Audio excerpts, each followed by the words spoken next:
Today is the 4th day of the September 89 7-day retreat in Springwater.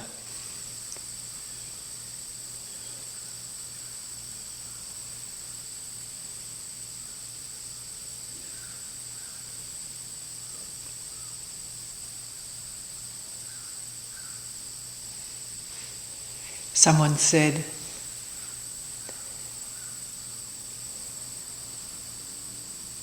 as soon as I get here,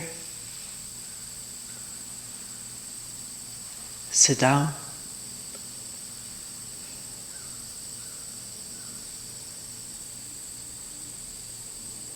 I feel I want something. I expect something.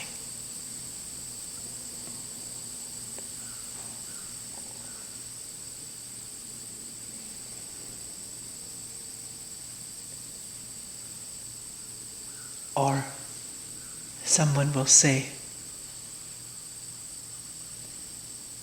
sitting down, what is there to do?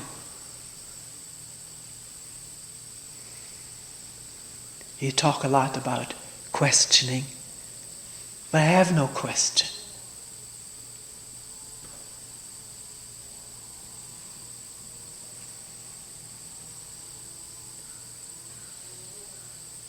Do I have to have a question?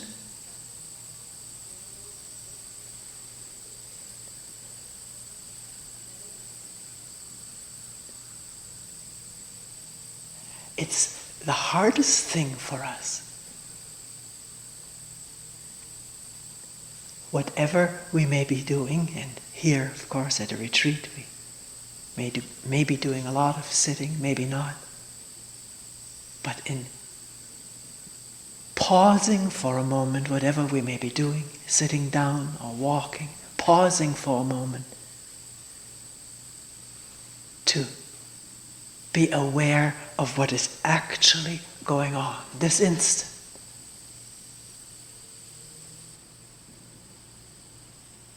What happens most of the time is wanting to be aware of something to happen.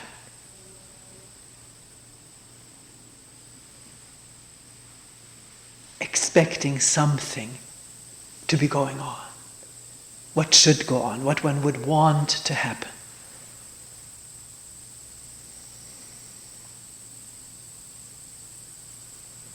But what is actually happening this instant of sitting, listening? Is it possible to be aware of that? Or is the wanting, the driving, the expecting so powerful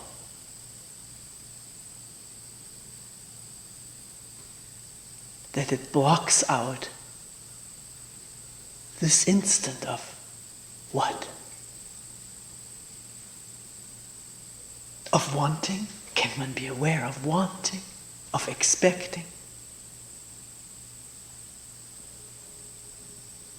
Obviously one can. The person who brought it up at one point realized, here I am sitting and I want something. I'm expecting something to happen.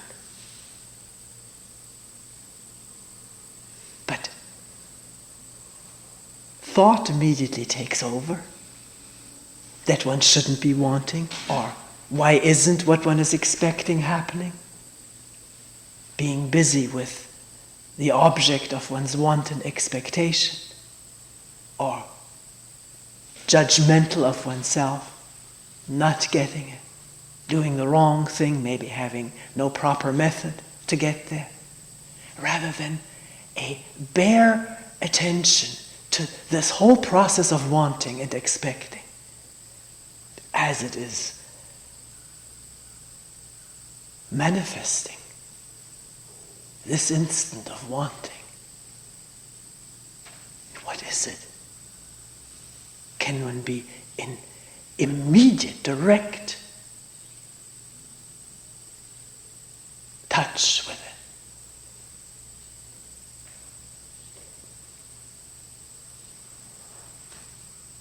it? In other words, not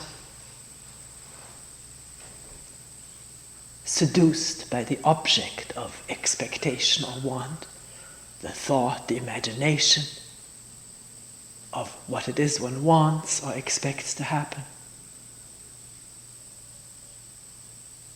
But with this aware of this whole process of wanting, which includes imagining or remembering from what one has read or heard or what has happened to one in the past experience of what could happen again or for the first time. That imagination, that thought, has a powerful part in the whole body becoming as if magnetized by this idea of what one wants. And it's amazing to me how many people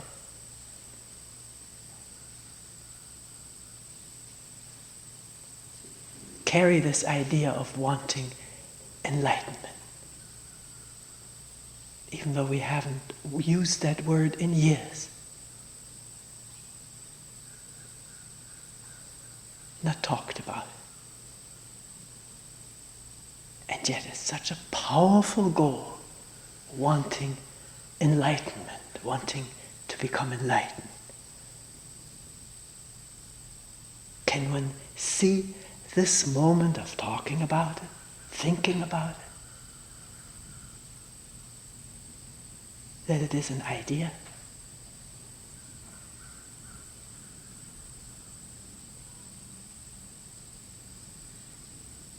Have tremendous motivating power to get one going, to do certain things, sit for certain hours, engage in certain practices. Or if not that, then just thinking about it and wanting it. Or expecting it to happen maybe at one time. Maybe the next moment one has so much energy. Is this going to happen to me? And can one see that this is an idea right now?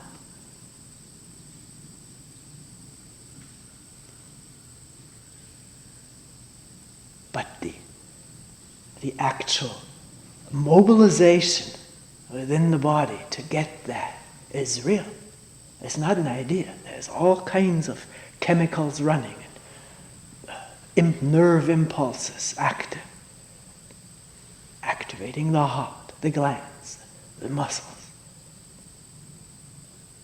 You know, it's a definite shift from wanting and being involved with the idea of a goal to paying attention to the process that's happening right now.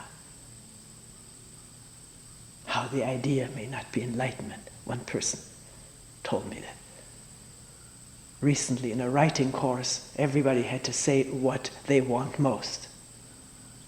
And what came out of him was enlightenment or a Caribbean island.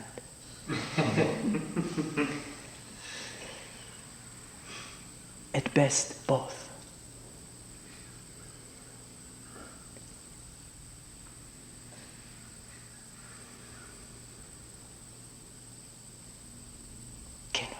Can one observe that?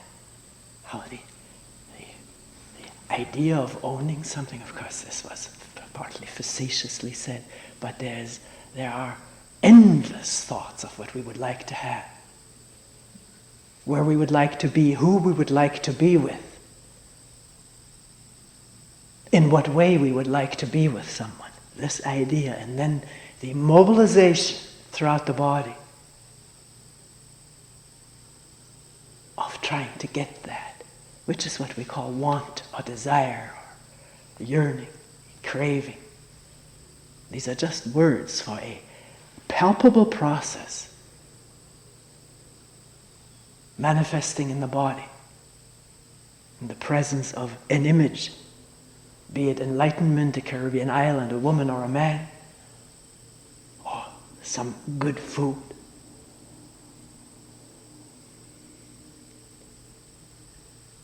The imagination and then wanting that, or seeing oneself have that, be there, eat that. And how the image stimulates, mobilizes the body.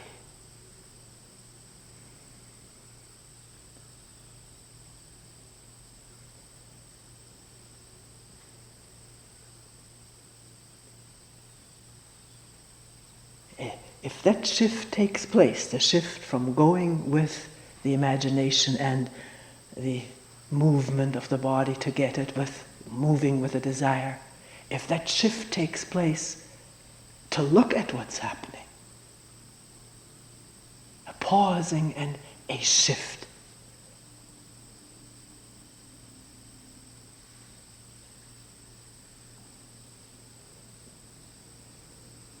then there's nothing to be expected. Then what's happening is here now. Expectation itself, the whole movement of expectation, is visible, audible, palpable, tactile now. In the midst of what?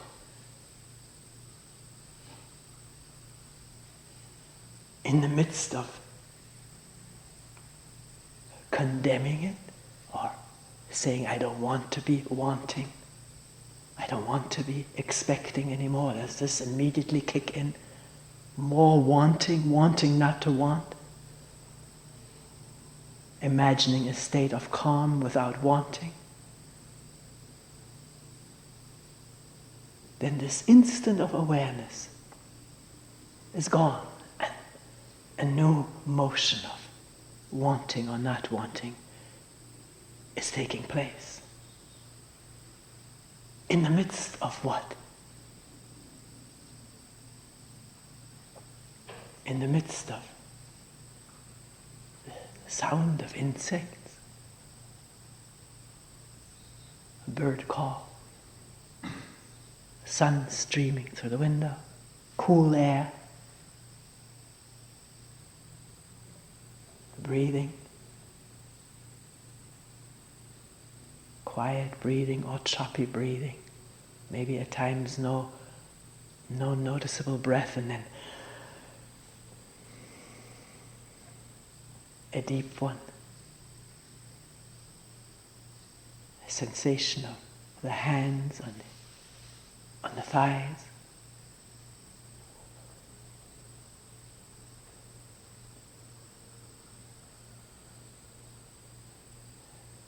some distant sounds.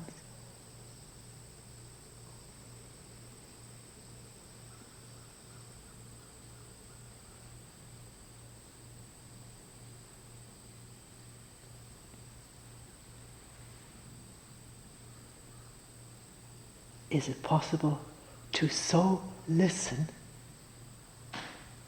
that the movement of wanting and expecting, which now comes into view or into sense, into awareness, is just one of the thousands of phenomena happening this instant?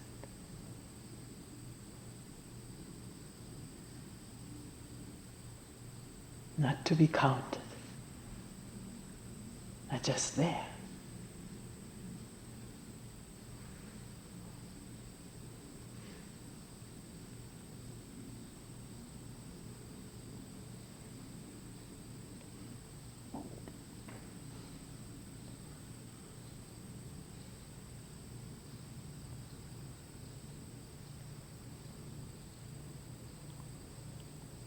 Someone asks, there's so much there to pay attention to. I don't know what to pay attention to first.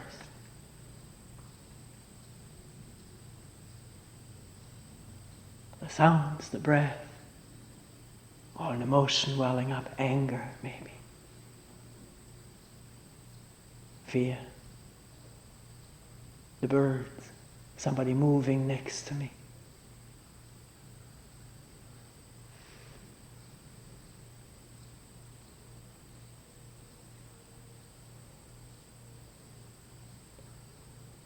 There is, in awareness, there are no priorities. There is no first. When the listening body or the feeling, sensing body is open, not focused on what ought to be heard or ought to be listened to or ought to be looked at, but just open, then whatever is there is there. It doesn't have to be listened to. It doesn't have to be attended to.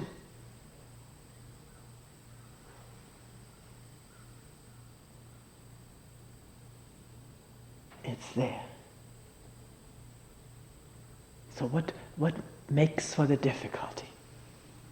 For the difficulty in this simultaneity of happenings.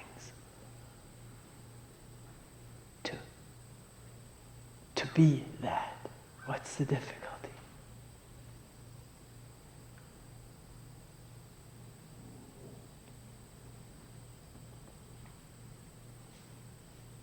Is it the thought? What should I pay attention to? Is it the naming? Crow, insects, air, sunshine, breathing, emotions, expecting, wanting. The moment we label things and don't see that the label is not the real thing. We have divided what is indivisible. Labeling divides, because with labeling goes reaction, almost inseparably, unless there's attention and awareness of it. With a label goes, I like that or I don't like that. The crow disturbs my concentration, or somebody moving disturbs my concentration. Labeling, the moving, talking to oneself about it, and then the reaction to it, and what is whole is divided. What is whole meaning the simultaneity of all that's happening outside and inside, when the mind neither names nor reacts in terms of its past conditioning.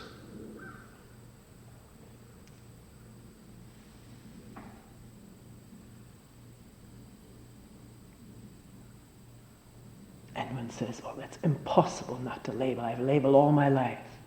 It comes almost instantaneously as something is perceived. There's the label and the reaction. But one can question whether it's possible to hear or see without the label, or if the label has come up so automatically, to see it as an automatic response, to see it or feel it just as one can see, feel, hear that caw, caw, caw. Not to confuse the two or fuse them.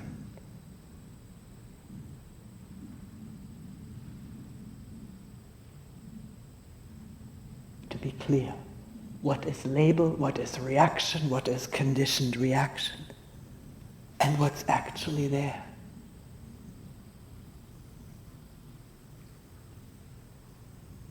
But we become involved in the labeling, the reaction from our whole past conditioning.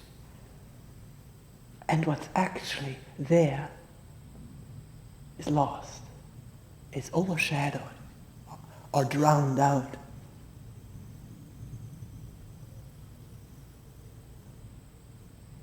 Unless one becomes really interested in looking at these processes of the thought and emotion, all the physical responses to thought, to reaction, to label.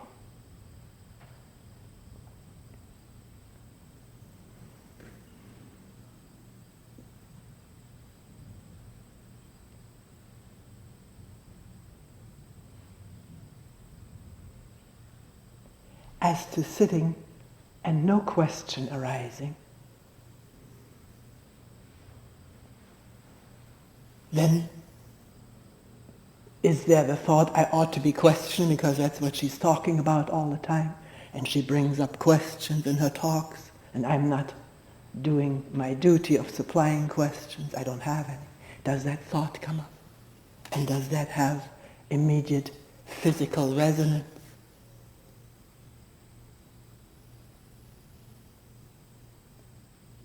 There's nothing required here. It's not required to question or to bring a question to a meeting. It's great joy to explore something together, to look at something together and maybe clarify. But it doesn't have to happen. And how is one sitting when there is no question? Is the mind just openly attending to what's happening without knowing this is this and this is that, and this is good and this is bad? Just being there without evaluation, not knowing what is what, but in touch with it. That's also questioning, in the sense of not knowing, not having the answers. Just the openness of what is everything. It doesn't have to formulate itself into a question, but it can be a whole state of being, of mind and body. The openness of what is everything, the interest in it. Not to explore, but to let things reveal themselves without imposing knowledge.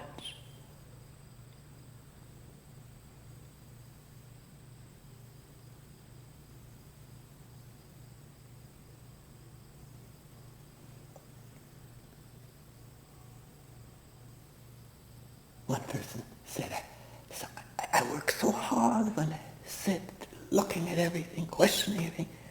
There comes a moment where I just want to leave the whole thing and go into the woods and walk. Actually, this person said, felt a little guilty about it.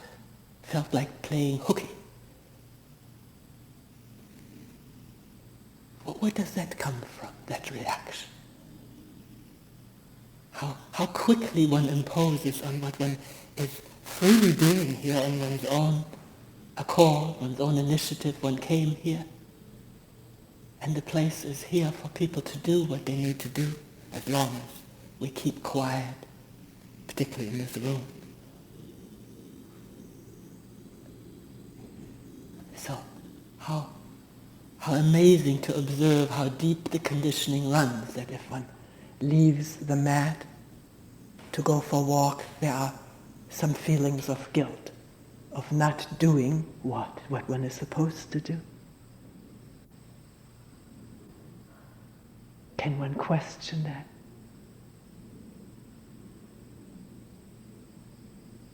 Where that comes from? Not, I don't mean dig in the past analytically. Infinite instances where we were told and made to do what we're supposed to do, and it just has this body wired.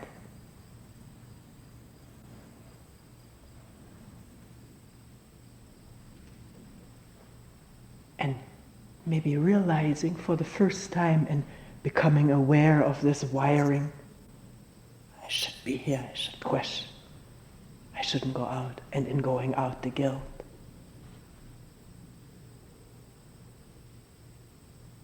Maybe realizing for the first time that even though these programs run heavily, powerfully, they're very arbitrary.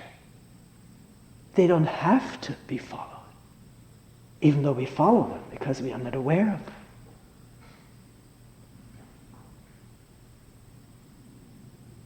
Just because we were programmed to be good, to do our duty, to do what we think is expected of us in the past, in the school, in the home, in some spiritual training center. It doesn't mean that program has to continue.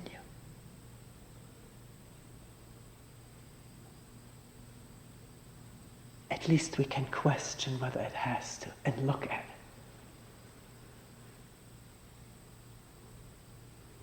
When we come back from the woods, it's all right to go to the woods.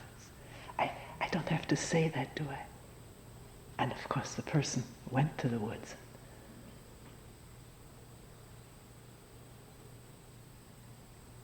The looking and listening is not confined to sitting or to a certain space or place or time.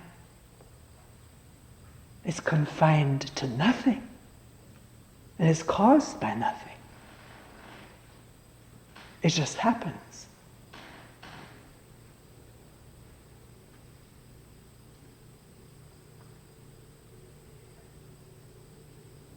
No matter where one may find oneself, walking up the hill, stepping on the branches, seeing the reflection of the clouds in the pond, or these hundreds of little skimmers and making the patterns on the surface of the water.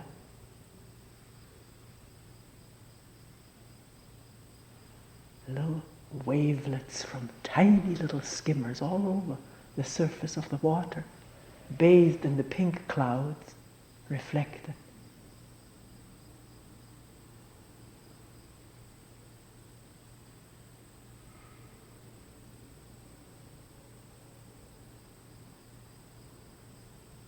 What are we waiting for? What do we want? What do we expect?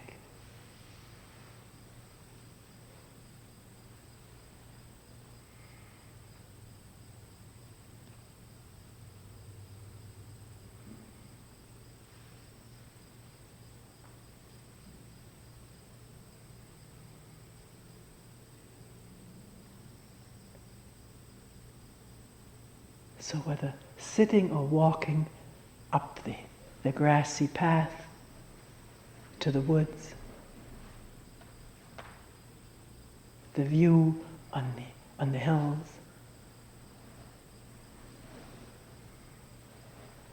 the deer, there are so many deer right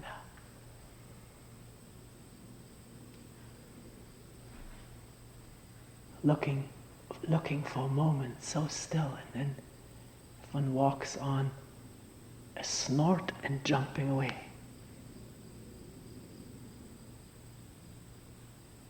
Although sometimes they don't give a snort and jump. Sometimes they walk more quietly. But that's rare. They're very leery of human beings, I think.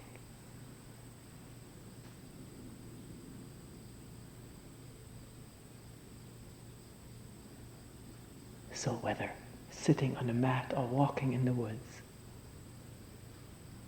what is there to be done?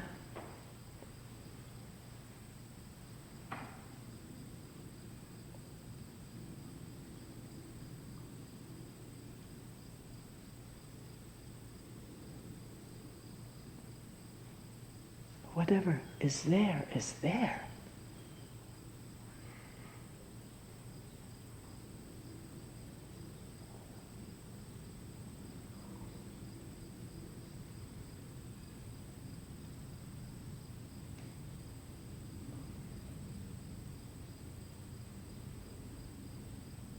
It's so simple and it's so difficult.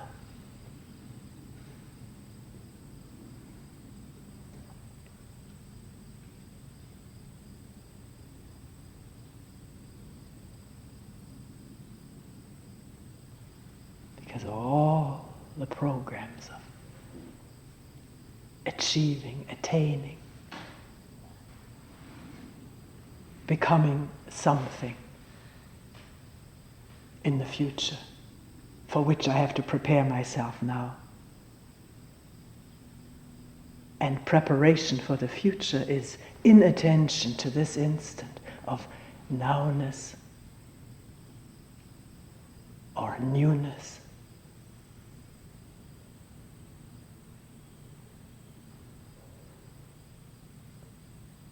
Can one see that clearly? All preparation for attainment or achievement in the future is inattention to what is happening this instant, including the preparation as manifested in a body, being chemically, electrically, neurologically stimulated to be preparing, to accompany the preparing thoughts with emotions, looking forward to her. And we're not saying that this is bad or shouldn't take place, but can there be awareness of it as happening this instant? When it is happening, and not get caught up in the goal and the method to achieve it, which is a tunnel track, narrow, confining, and separate from this palpitating universe, aliveness of universe.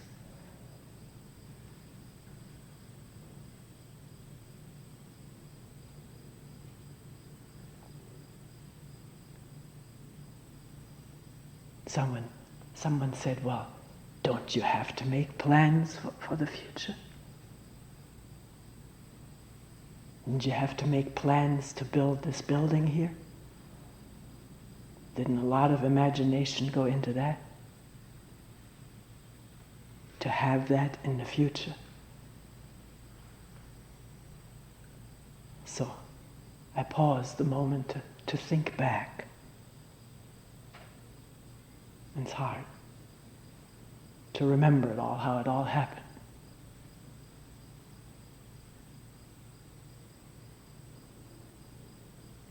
It all started with knowing very clearly what not to do anymore, what to be done with, what to walk away from. But how things would evolve, those of us who were together then were very hazy about. That I would leave was clear, and that I was not going to leave the people who wanted to continue working. That was also clear. Not going to abandon anyone. That was the word at the time. Fear of abandonment and the promise not to abandon anyone. And having done some retreats, one in Poland, one in Germany, in the country. I don't know whether that was the only reason, but that was quite clear too. If we ever had a place, would be able to afford one or rent one, it would be in the country.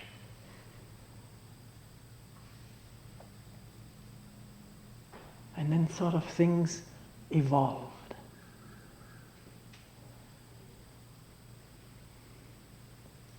Needing a place to hold retreats. If you need a place to hold retreats, you have to look for one.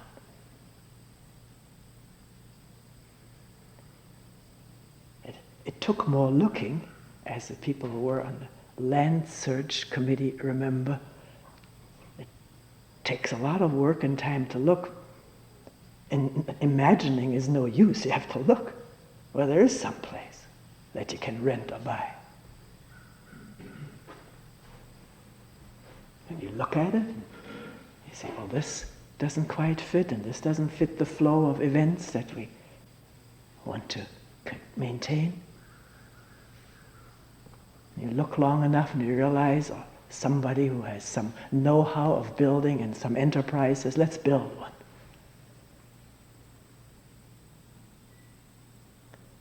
The architect did quite a bit of imagining, but not until we had all sat together in a lengthy meeting once in said all the things that we wanted. It was sort of like, I don't know, there was a name for that, brainstorming or something. Saying all the things that one would like to have for a place, a view and so forth. Well, it takes some imagination. But we were already in a country place where we had a marvelous view, a lake.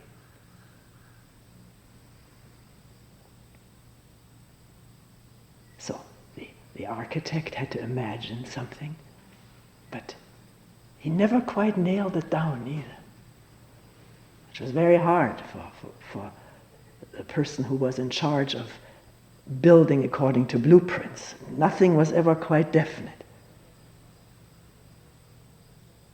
Because in the way the architect and some of us too wanted to see how does this look?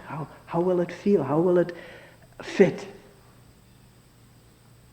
So imagination, yes, is needed, but you also have to look at what it is you want to create and what it is you want to do, and see if what you imagine really fits of what you're doing.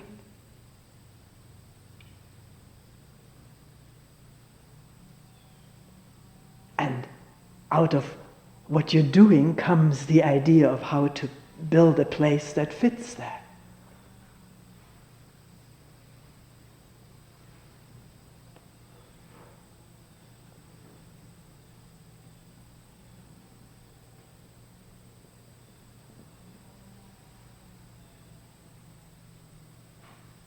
And as the place is there now and finds all kinds of things that could have been built better, imagined better, a meeting room where one doesn't have to run a fan in the solarium so that the voices aren't heard.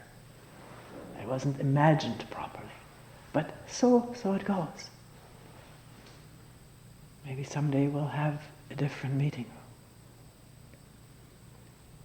Not so much because we imagine one, because there's a need for having a place where you don't hear the voices.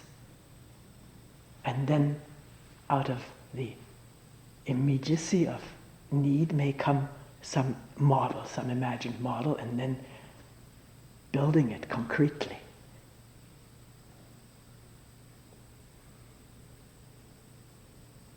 So yes, there is place for the imagination. But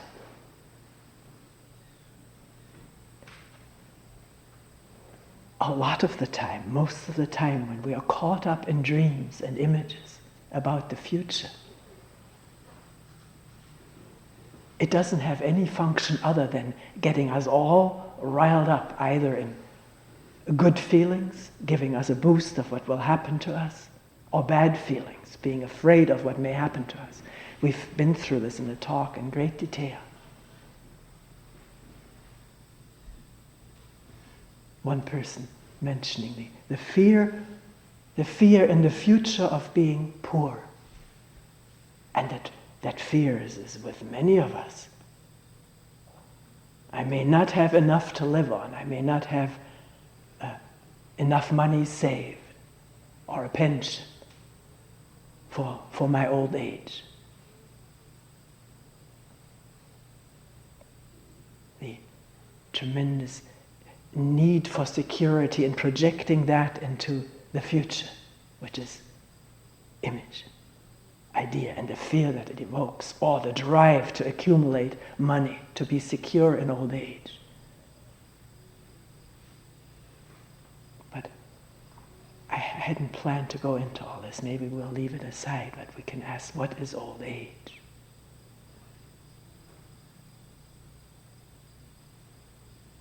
If there isn't security now, and I don't mean the security of money or possessions or pension, if there isn't a deep security of not needing security now, it'll never be there in the future. No matter what we plan and accumulate. We may not even be healthy mentally or physically to enjoy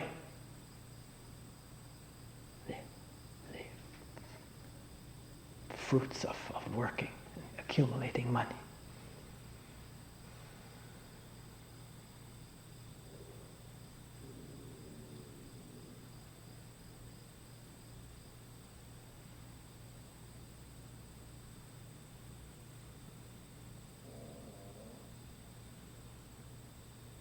Are we secure now?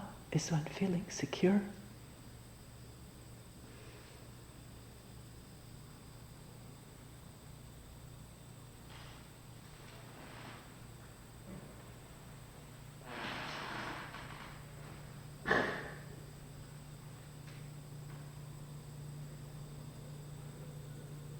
Are we asking ourselves that question? Is one feeling secure? Or secure in thoughts about things that may make one secure, one's job, one's relationship, hopefully. Something may go wrong with it, but one hopes and trusts that the relationship will remain secure, which is never guaranteed, is it? Secure in what? That the children will take care of one someday?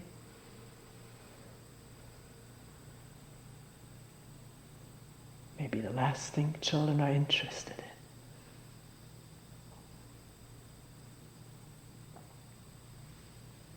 And is one depending on all of that?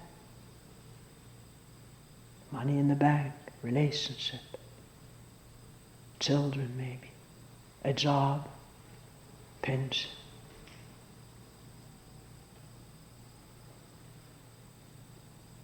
And clinging to that for fear of not being secure without it.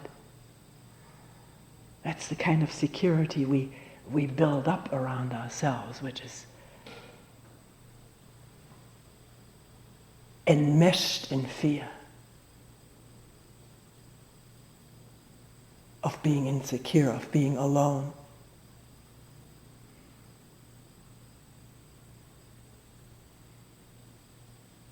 Without love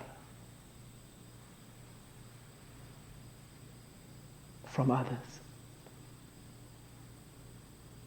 One doesn't have someone now who really loves one. How will one have someone when one is old who really loves one? And yet that is what is the idea of security, having somebody who loves one for the rest of one's life, takes care of one. But the other may want the same thing of me.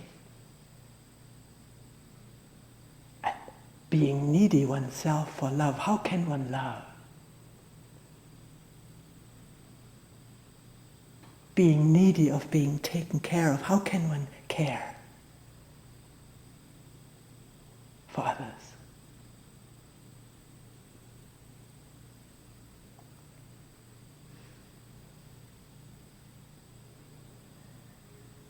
And the stock market may crash if one has such security. I remember growing up as a child, hearing from my parents endlessly this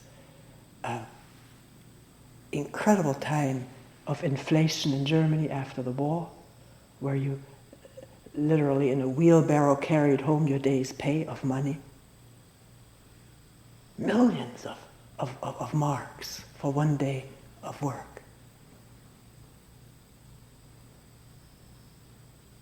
But not much to buy for it. That at that time, hearing these stories impressed itself deeply on me. And of course my parents had saved some of those $1 million or million mark bills as souvenirs. Impressed itself deeply about the paperness of money.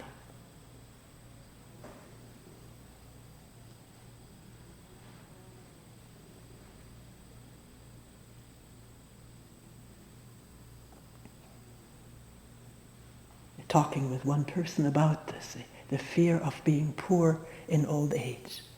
We sort of followed it through.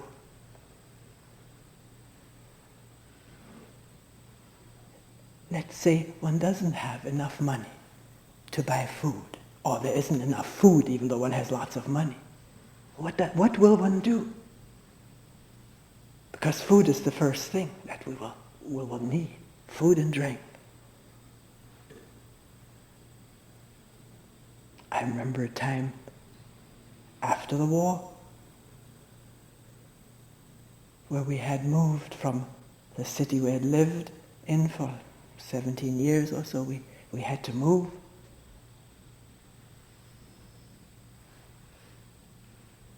The Russians were moving in, and the Americans were taking some people with them whom they thought were valuable for scientific research. So we moved, and then we moved again. And where we were now, we knew nobody. When you live in a place for 17 years, you know all kind of people who, on the black market, can provide you with things. But in a new place, you don't have that. So we were hungry. There wasn't much food at all. And I remember every thought, night and day, was food. Hallucinating it almost.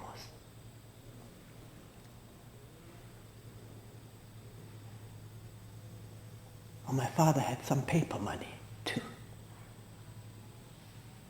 And for I don't know how much he bought some chocolate.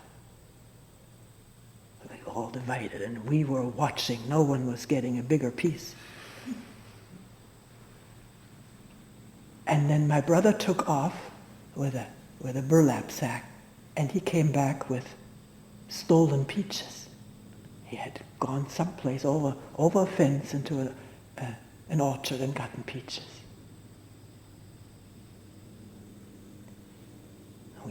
It was a big sack. We ate peaches for several days.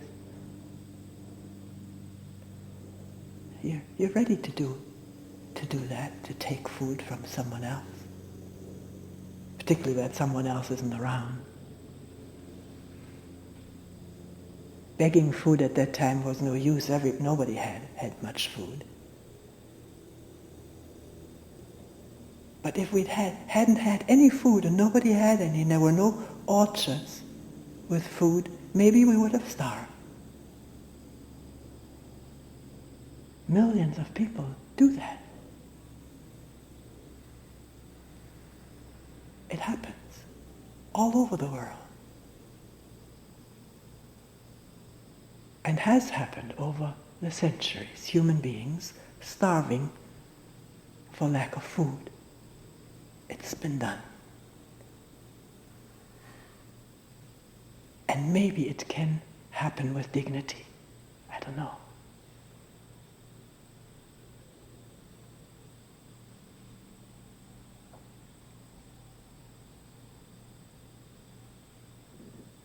Like a plant when there's no rain, and no rain, and no rain, and no one waters it, it dries up. It's finished. Even with rain, eventually it would die. We all die. We all have to die. Sooner or later. Why are we so afraid of this? So that we worry now about the future, rather than being alive now, dying to all of these worries about my security.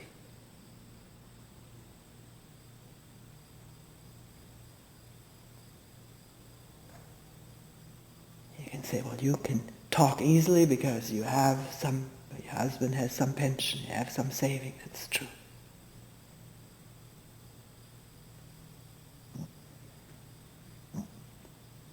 But you can have that and still worry.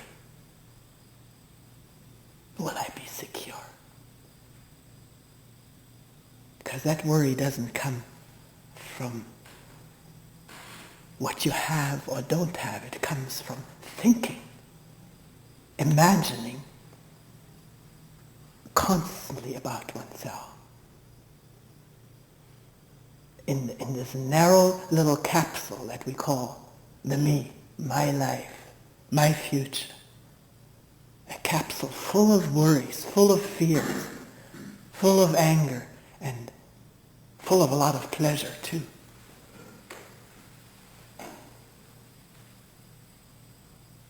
but it's the existence of a capsule, a time capsule.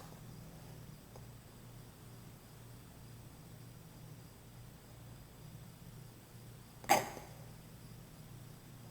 if that whole capsule is not there, and it's a thought capsule, a time thought capsule.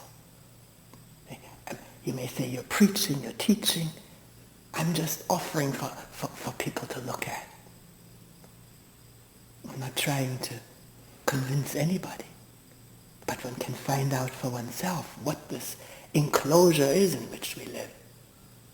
And one will find this, the network, the webbing network of thought, based on the past projected into the future, and all the fears and the hopes and desires and boosts and deflations that go with it.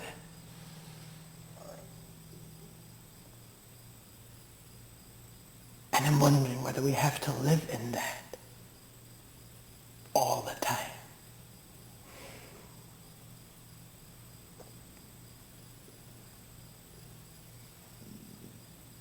Just because we always have lived in it, and our parents and their parents and humankind has always lived in it.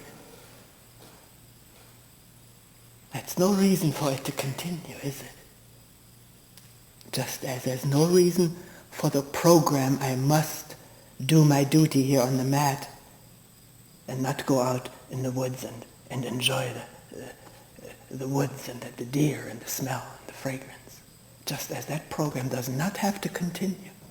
The program of duty, obligation that comes out of conditioning, memory, fear, punishment, and reward. It's there, but it doesn't have to continue.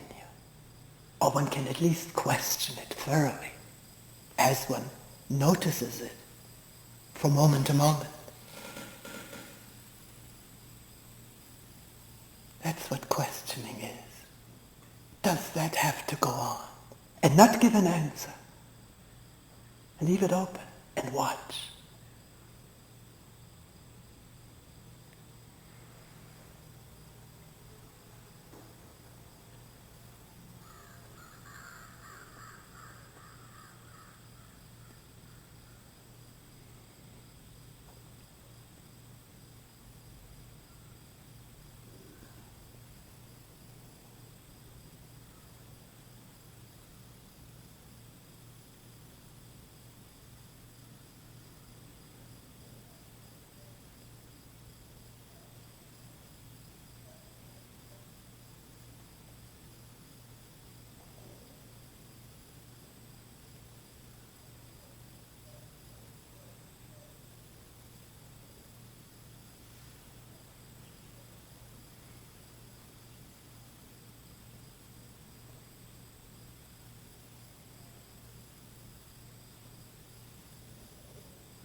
We will end here for today.